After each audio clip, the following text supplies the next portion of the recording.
Les saludo con gusto, aquí andamos, ya saben, javiersolorzano.com, ¿cómo le ha ido? Oiga, bueno, déjeme decirle que al momento de grabar este podcast, no nos habían confirmado plenamente que el Enrique Plancarte había sido ultimado en un enfrentamiento en una comunidad, en un pequeño poblado llamado Colón, en el estado de Querétaro. No había habido información confirmada, pero la impresión que yo tengo, por si usted lo escucha y dice en qué jugada anda la impresión que tengo es que no lo hubieran soltado si no lo fuera cierto, y yo supongo que no lo han frenado y no ha salido nadie para precisamente revisar o plantear el asunto de qué es lo que está, de lo que pudo haber pasado, de que no fuera cierto lo que se dice que pasó, pues inmediatamente pienso que hubieran salido ahí a poner un alto. Bueno, a ver, le cuento. Fíjese que digamos, hay de estos asuntos que yo entiendo que de repente son como complicados, como que se vuelven como farragosos, pero son muy importantes. Mire, el presidente, en el discurso inaugural del presidente, dijo que no se tenía un censo del número de escuelas y de todo lo que estaba pasando en el país. A mí me pareció verdaderamente, le confieso, algo inaudito. Entonces, fue de las primeras cosas que se han hecho. El INEGI ya terminó el trabajo. Lo terminó en la casi totalidad de los estados. Hubo 3 estados que no quisieron entrarle al censo. El estado de Guerrero, que por lo que me cuentan en el INEGI no le entró debido al asunto de Ingrid y Manuel.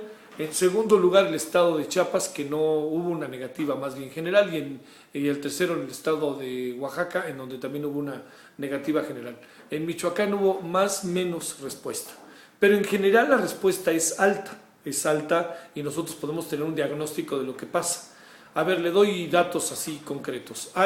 La cantidad de escuelas alcanza los 260,000 y algo, lo que permite tener un diagnóstico de cuántas escuelas hay, y es un número interesante, es un número que no es nada despreciable. ¿Qué es lo que sucede? Que muchas de estas escuelas no tienen los servicios básicos.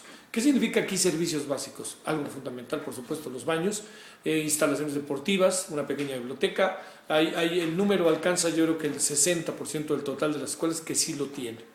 Igual sucede con otro tipo de cuestiones, es decir, cuántos maestros del total de los más de 2 millones que hay, están estos maestros en este momento en una condición como para que pudiéramos nosotros ver a los maestros y pensar que estos maestros, digamos, están en el aula, están haciendo su trabajo sistemáticamente, etcétera, etcétera.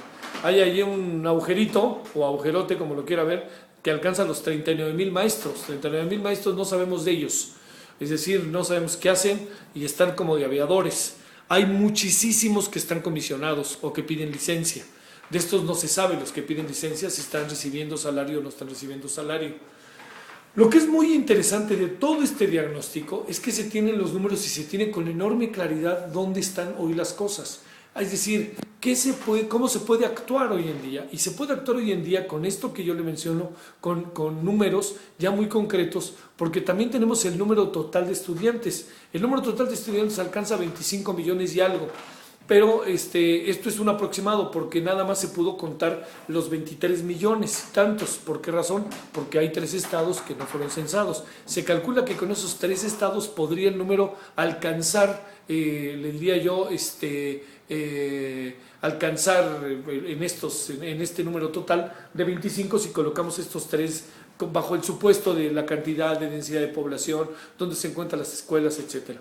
Bueno, yo le quiero decir que esto es muy importante lo que se ha hecho, se tiene un diagnóstico muy preciso y ahora lo que viene es lo más relevante. Es decir, ya sabemos dónde están los maestros, si van o no van los maestros, cuántos centros de trabajo hay, qué es lo que pasa con preescolar, el número de preescolar, de educación primaria, básica, etcétera. Ya sabemos todo eso. Bueno, ya que lo sabemos ahora, lo que viene es la otra cuestión. ¿Qué pasa dentro del aula? ¿Qué pasa con los programas de estudio? ¿Qué pasa con los programas, con los métodos de trabajo? Ese es el gran asunto que ahora es el que se tiene que resolver. Pero déjeme decirle que hay que ser muy en esto preciso. Es relevante que sepamos cuántos somos. Es una obligación vieja saber cómo está la educación en México. Es el colmo que apenas nos demos cuenta que no tenemos ni un censo. Pero bueno, ahí está el censo y ahora sí actuar sobre él. Por lo pronto, pues veremos, ya ve que en estas cosas más vale siempre tener una cierta dosis de de cautela y de prudencia. Ahí le mando saludos aquí en javiersolórzano.com. Pásela bien, adiós.